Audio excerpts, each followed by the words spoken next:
I'm here with Solly McLeod, and you're playing the bad guy in The Dead Don't Hurt, written and directed by Viggo Mortensen. How did you approach your character? Did you and Viggo put together some sort of backstory?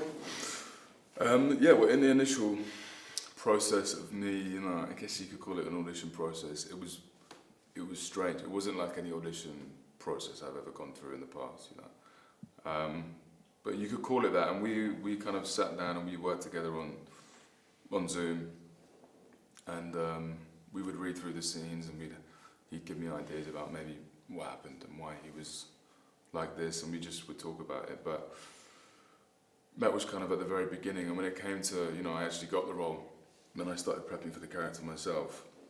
I knew it was going to be a big challenge, playing someone so completely evil. And I didn't want him to be a surface level, one-dimensional, bad guy. So there were things I had to find within the script and the story that enabled me to go back and, create a backstory for him, basically. And there's a couple of moments where you see this incredibly vicious, strong, dominant presence feel a bit weak and a bit vulnerable. Very small moments that I found within the script, which then helped me, go into his psychology a bit and think about his childhood and his relationship with his father and his mother, and these are the reasons why he is the way he is. And it allowed me to kind of humanize him a bit and empathize with him in some way. It's hard to empathize, but yeah, I wanted to do that to give him some more depth, I think, and flesh out this character a bit more. Yesterday at the screen talk here at the Filmfest Munich, you said that you had to learn to ride a horse beforehand. Yeah. Uh-huh. So you had some lessons and thought you did well at some point. And what happened then? Yeah, no, I thought I did. Viggo was asking me before, he was like, can you ride a horse? It's a Western, I'm playing a cowboy. And I had done some riding before, small bits on other jobs. And so I said yes. He was like, well, maybe you should try and find some lessons in London or somewhere to practice before you get out here, which I did. And like I said, I was doing these lessons and I thought it was going very well, and I was thinking, yes, I've got this, I'm a cowboy, I can ride a horse, and anything's possible. And he asked me to send a video for the horse master, Rex Peterson, to have a look at. He looked after the horses and the actors on set. And I sent one. I was like, yeah, they're going to love this video, it's amazing. Didn't hear anything back until when I got out there, I was told by Rex that we needed a lot of work. And I think the quote he used, he said, oh yeah, you look like a monkey fucking a football on the horse. I was obviously hunched over like this. Terrible. Very hilarious analogy, and I went, okay, I like this guy, this is going to be great fun.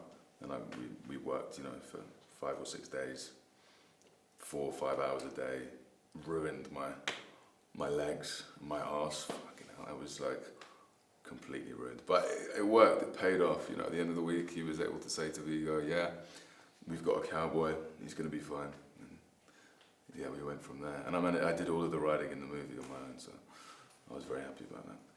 You were born on the beautiful Orkneys, in the north of Scotland, and you moved to London when you were 10 or 11 or so. Yeah. Do you still have family up there? You still visit the Orkneys? I do. My grandparents live up there. My mum, both of my mum's brothers and their family, so all of my mum's family still lives up. It went very dark, so all of my mum's family still live up in the Orkneys, yeah. So I go back. I try to go back every time I finish a job. It's a great place for me to, shed off characters or reset and ground myself, and it's a very special place for me.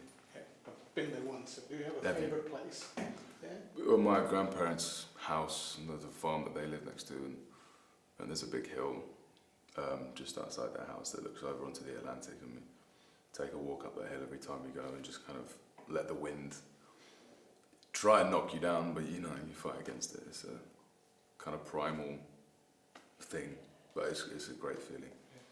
For the film, you had to use an American accent, Viggo said that he's keen to get every little detail right. So was it hard, or did it come naturally to you? Yeah, I'm quite lucky that I'm quite good with accents, you know, from a mimicking standpoint anyway. My family's all very musical, and we had a lot of music, and I was musical when I was a kid, and still am a little bit, but which I think helped. I think I have an ear for music and sounds and the way people speak and stuff like that, so I don't find it too difficult to get the initial base of an accent. Then obviously there's a lot of work you put into, you know, tying it up and find the right region and the tone, and I think voice is a big part of a character, and it can change.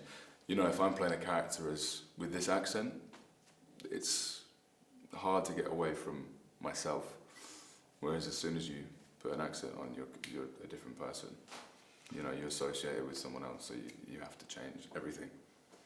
Just about 2 weeks ago, I talked to a Canadian director, Christian Sparks, and he says when he needs someone to mimic an accent, he always relies on Scottish and British actors. Oh, really? Because they're always good at it. Do you have an idea why it is so? I have no idea. I couldn't say. I don't know why the Scots or English are... Well, I know Irish are very good. The Irish are very good at accents as well. So maybe it's just this part of the world. Maybe we're just more in tune with the rest of the world as opposed to, I think, I don't know. Let's take it very briefly to it. When I was preparing the interview, I realized that I saw you just a couple of months ago in the incredible film The Swim, which was screened in... Last Swim? Yeah, Last Swim. This year's Berlinale. So I was shooting the film compared to The Dead Don't Hurt. Was it kind of the same? Completely different. No. We shot Last Swim in about 3 or 4 weeks in London. It was amazing, you know, in summertime. We were very lucky with the weather, thank God. It was an incredible experience, very different from The Dead Don't Hurt, just because, you know, it wasn't as new to me as all that. And I still learned so much shooting Last Swim, and the cast, it was a young cast, we were all from London.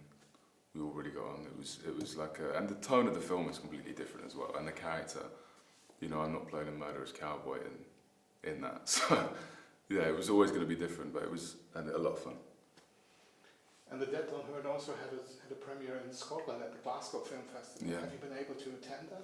I did. I was able to go, and because it was in Glasgow, it means some members of family came down from Orkney as well, which was incredibly special, really special. And they got to hang out with Viggo afterwards, and we all had dinner together, and they're big fans, so it meant a lot to them that they were able to come, and to me. Having them there put me at ease, you know. Lovely. Let's wrap up our little talk with a look into the future. Any new projects on the horizon you can already talk about? What's coming next? What can I talk about? I might maybe shooting some more films later in the year. I can't say anything about those though, unfortunately.